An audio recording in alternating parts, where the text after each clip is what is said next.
Right to speak. It is January 5th, 2021, and we have a lot to talk about. We are watching what's going on in the Georgia runoffs. Nothing really to report there right now. It is too early. Hopefully, we'll have some things to talk about tomorrow regarding that. I did want to get right off on the Amen and a Woman. The opening prayer yesterday for the House was concluded with Amen and a Woman. I have no idea what the left believes they are going to accomplish. There's nothing good that can be accomplished by removing gender roles. First of all, amen has nothing to do with gender. It's Latin for it means and let it be so, or something along those lines. So be it. It depends upon how you translate it. Nothing at all to do with male gender. So what they essentially said was, and so be it, and a woman.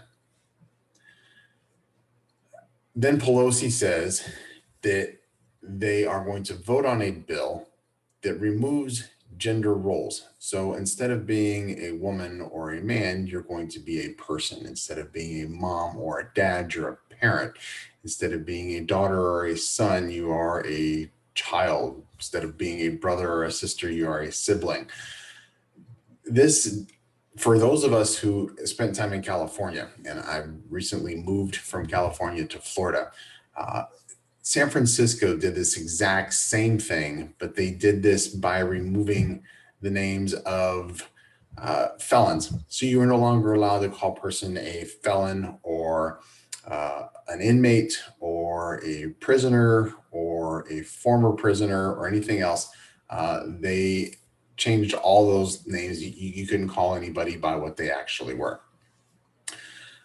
I don't understand what taking away a person's gender role, mother, father, brother, sister, any of those things is going to accomplish other than to fulfill their nefarious agenda, which is, I honestly don't know, because I cannot decipher the mind of the left. Try as I might, it does not make sense. Now, this show is all about trying to apply common sense to what is going on in our world today. Unfortunately, the left is so far left that what they are doing just, it makes no sense. I cannot decipher it. So what they're trying to ultimately accomplish by removing these gender roles is just totally beyond me. It is not anything good. It is only going to be nefarious. Let's break this down a little more. If you are a mother of a child, that is something to be proud of. And the left wants to take that designation away from you. They want you to just be a person like everybody else or a parent like everybody else. How about all those single mothers and single fathers out there who that is important to them? That is something that they earned. You know, that title of mother, that title of father, that title of head of household, and the working mom or the working dad that takes care of their family. And now they are just lumped into the same pile of nameless people. Let's talk about your brothers and your sisters. I don't have, but many of you may have brothers and sisters who are transgender. Transgender, a person who worked to become a woman or who become a man, doesn't want to now be called just a person. They chose to be a different sex. They chose to become a man. They chose to become a woman. And now you are demeaning them by taking away their identity. They talk about identity all the time. In fact, they love identity politics. And with this whole gender removal strategy, they're literally trying to take away our individual identity. So I was talking about a nefarious agenda that they have. As close as I can come to deciphering this, They essentially want us to just become a bunch of mindless drones, just following their every single dictate, no matter how ridiculous, how stupid, how freedom robbing it is, and not have an identity, an individual identity of our own, only a group identity which they want to assign to us. So no more individual identities, no more individual personalities, no more individuality. You have to conform, you have to fit into the mass, the people, in order to be ruled and regulated by them. And if you look at other socialist and other communist countries, they are called the People's Republic of.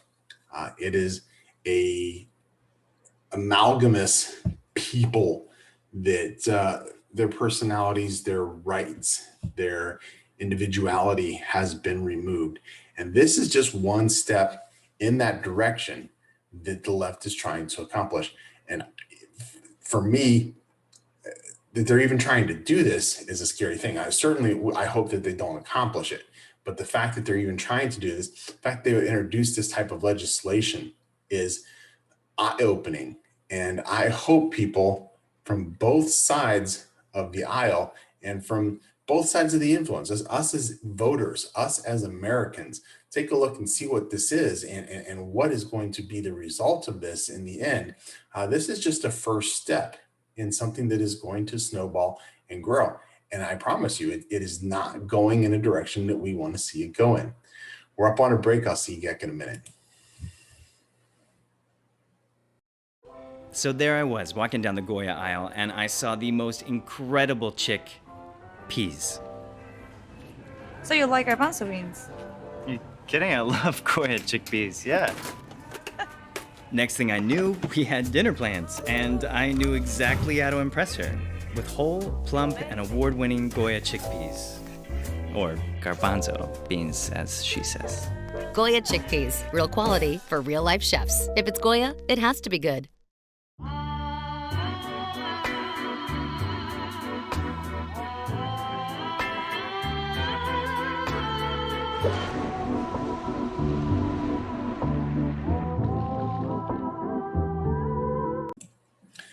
All right, now I want to switch gears just a little bit while I'm thinking about it, because I'm usually watching other things going on as I'm doing the show.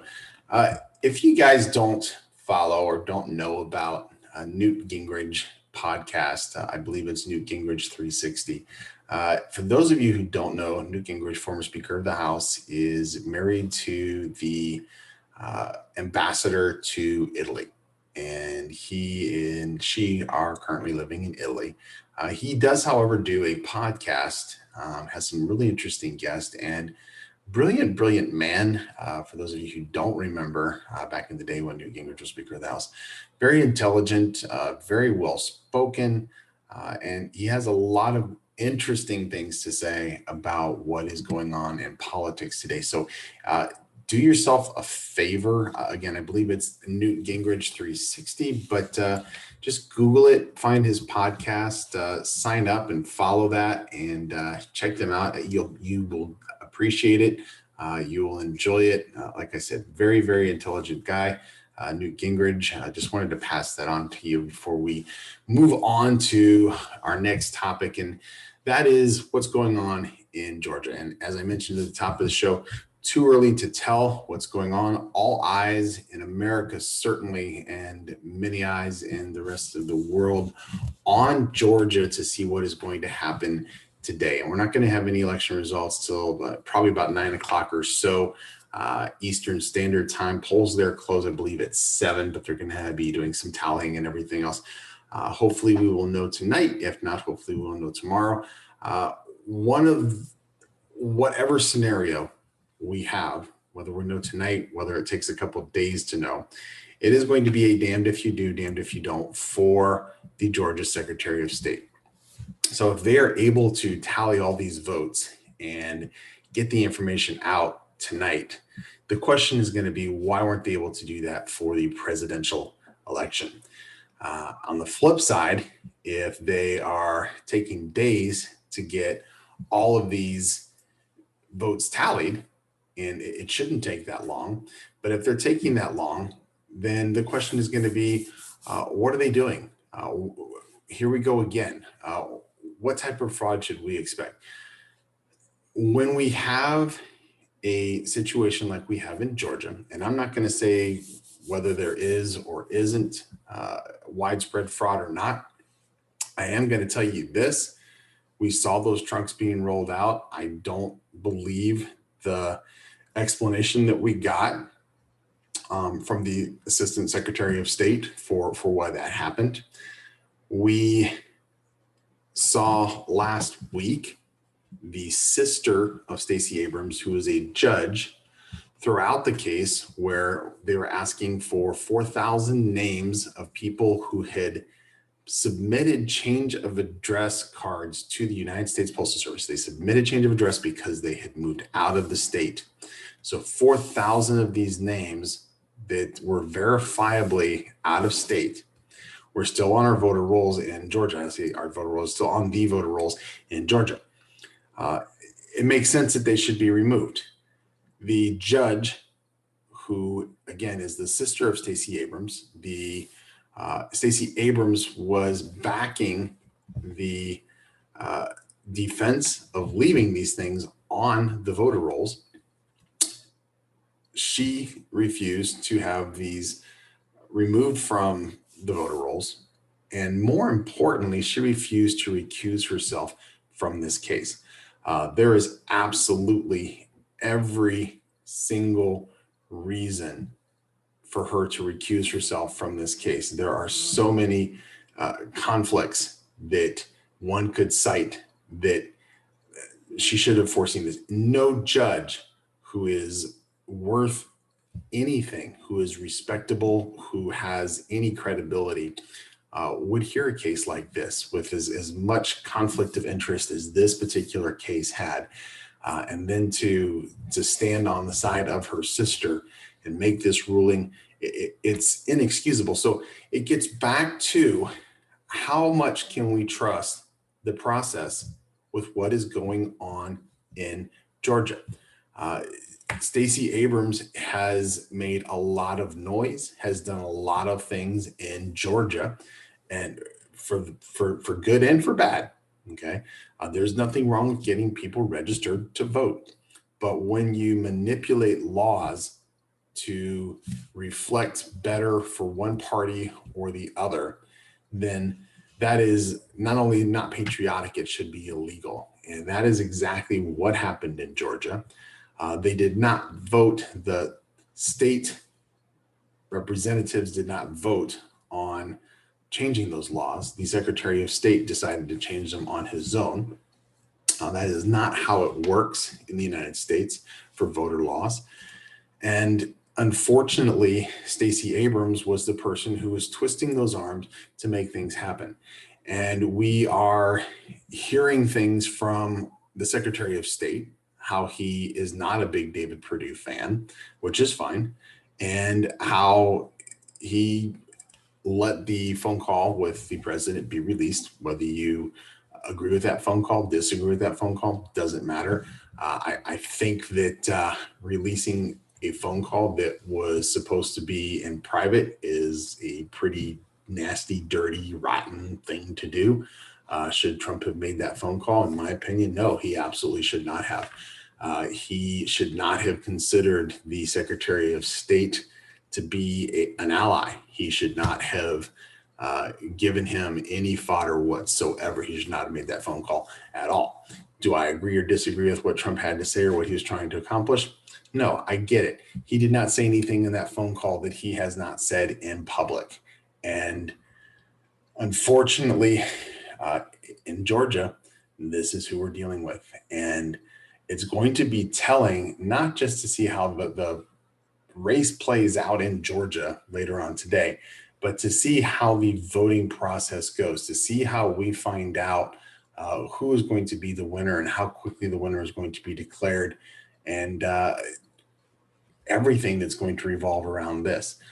So it is going to be an interesting next couple of days just from this Georgia race, regardless of who is elected to the Senate. Now, obviously, I have my hopes, but we're going to see what happens. And again, mark my words, it's going to be interesting to see what happens. There are going to be more claims of fraud, and it's going to be based upon who the victor in this particular race is.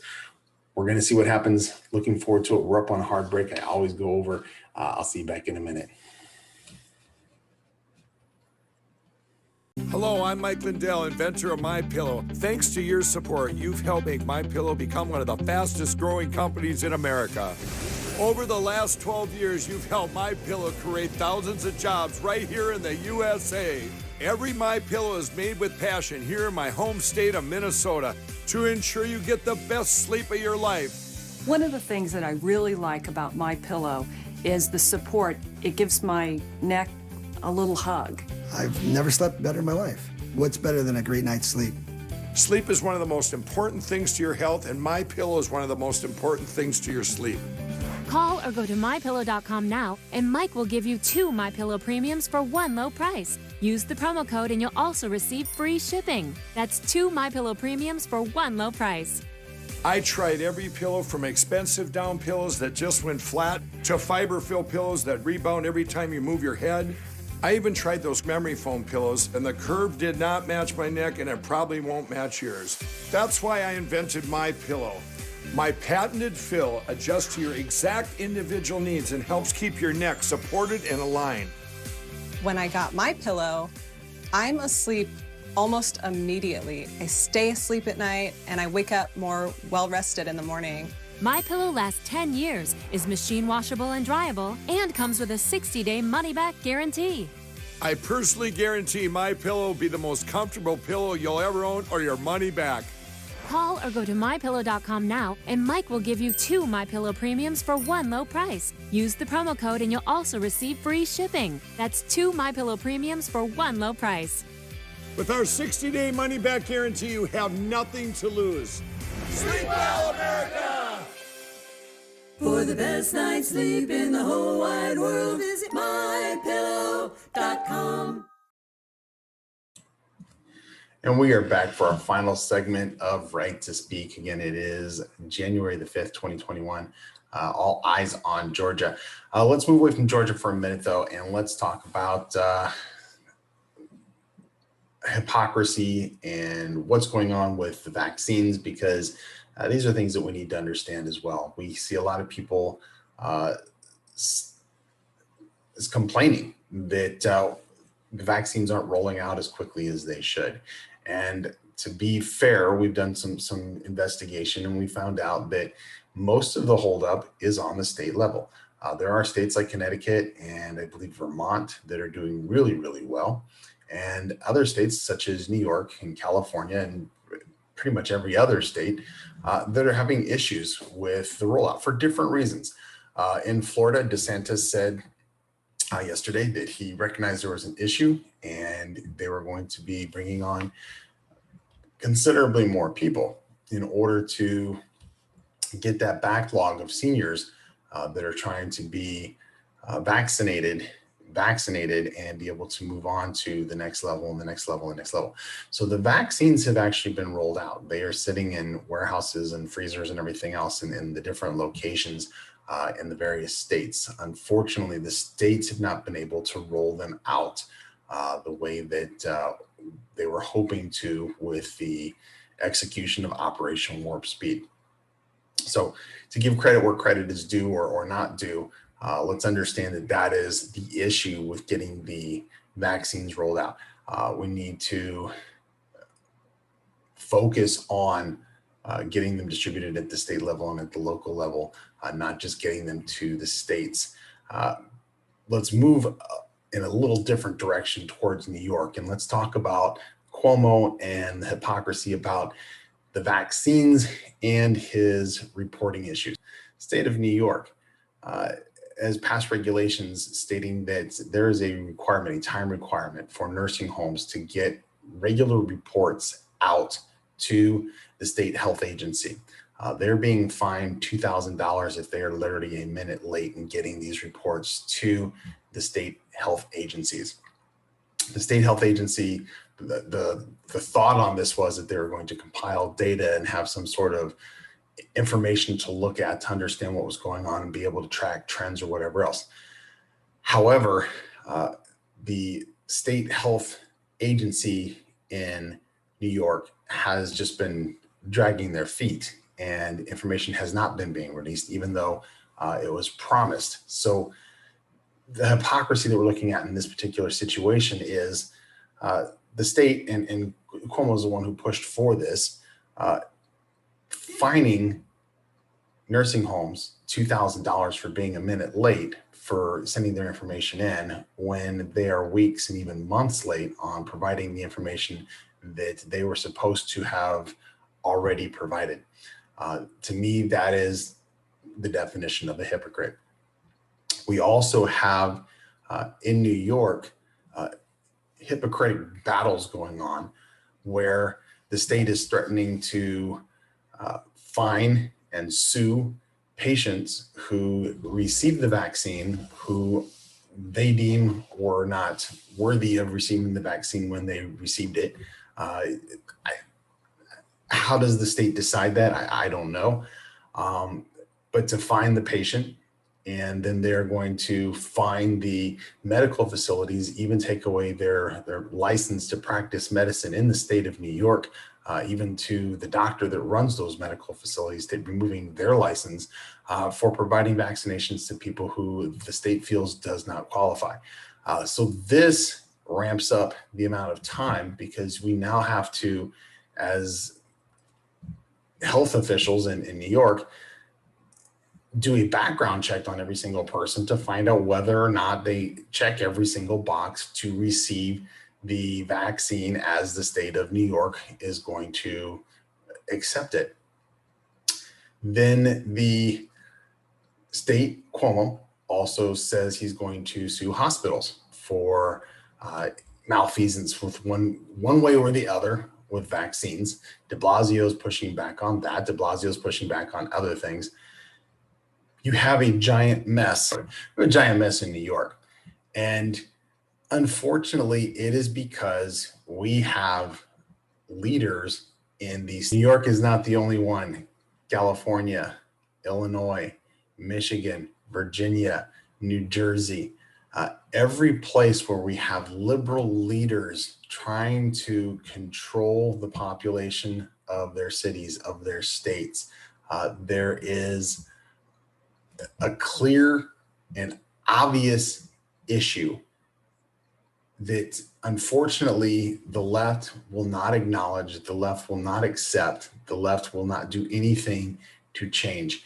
And to me, that is an absolute crime. And what I'm going to say, instead of slamming anybody, is we as voters, whether you're left or right, if you open your eyes as you should, see what is going on and make sure that we put the right people in the right places, because ultimately that is what is going to benefit us. Look at the records of individuals, look at the records of their parties and their affiliations, and vote accordingly. If you want things to be different, you have to change, you have to vote for different people. With that thought in mind, I will leave you to another great day. Happy January 5th. It is Tuesday. I hope you guys have a great day, and I'll see you back here tomorrow.